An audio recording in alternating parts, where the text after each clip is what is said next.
नमस्ते दोस्तों, welcome back to channel finance Charcha. आज हम बात करने वाले हैं एक हॉट टॉपिक पर। निफ्टी 50 ने फिर से रिकॉर्ड हाइस टच कर लिए हैं। अब सवाल यह है, क्या यह रैली सस्टेनेबल है या करेक्शन दूर नहीं? ये वीडियो आपको समझाएगा कि रैली के पीछे का लॉजिक क्या है, कौन से रिस्क सिग्नल्स दिख रहे हैं और इन्वेस्टर्स को अब किस चीज पर फोकस करना चाहिए। फिलहाल इंडियन स्टॉक मार्केट में फुल जोश है। निफ्टी 25,700 के आसपास, सेंसेक्स भी रिकॉर्ड जोन में। डोमेस्टिक इन्वेस्टर्स और सिप इनफ्लो स्ट्रांग है, लेकिन फॉरेन इन्वेस्टर्स थोड़ा कॉशियस मूड में है। कभी इनफ्लो, कभी आउटफ्लो। फेस्टिव सीजन और स्ट्रांग अर्निंग्स ने भी सेंटिमेंट को बूस्ट किया है। अब समझते हैं रैली के पीछे के मेन ड्राइवर्स। पहला, डोमेस्टिक कंजम्पशन बूम। लोग खर्च कर रहे हैं। ऑटो और एफएमसीजी सेल्स स्ट्रांग है। दूसरा, banks. HDFC bank, ICICI bank जैसे लेंडर्स ने प्रॉफिट्स और क्रेडिट ग्रोथ दोनों दिखाए। तीसरा, सरकारी पुश, इंफ्रा और केपेक्स स्पेंडिंग बढ़ रही है। और चौथा, इंडिया की मैक्रो स्टोरी ग्लोबल पीयर से बेटर दिख रही है, इसलिए फॉरेन हाउसेस जैसे एचएसबीसी ने इंडिया को ओवरवेट रेटिंग दी है। पर पिक्चर परफेक्ट नहीं है। सितंबर में एफआईआईज ने लगभग 2.7 बिलियन यूएसडी की सेलिंग की। रुपी ने ऑल टाइम लो टच किया नियर 88 रुपए 80 पैसे पर डॉलर। सिर्फ कुछ स्टॉक्स ही इंडेक्स को खींच रहे हैं। मार्केट ब्रेथ कम हो गई है और वैल्यूएशंस, निफ्टी का फॉरवर्ड पीई अब लॉन्ग टर्म एवरेज से थोड़ा ऊपर है। मतलब रिस्क रिवॉर्ड थोड़ा टाइट जोन में आ गया है।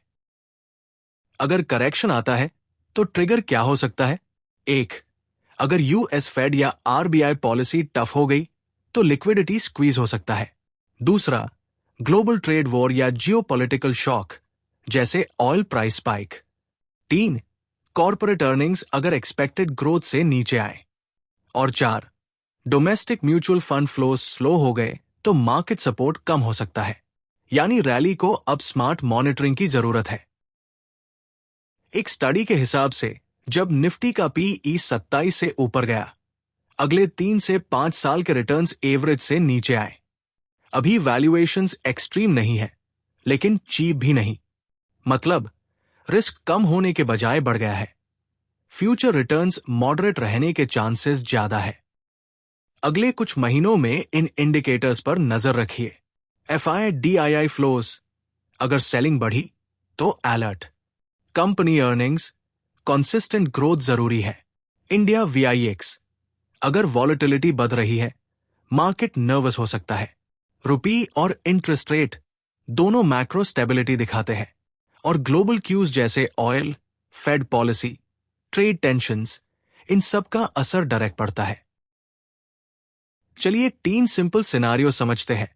बुल केस, अगर अर्निंग्स और लिक्विडिटी दोनों सॉलिड रहे तो निफ्टी और 15 से 25% तक बढ़ सकता है।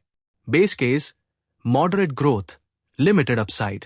बियर केस, कोई एक्सटर्नल या इंटरनल शॉक तो 10 से 20% करेक्शन पॉसिबल।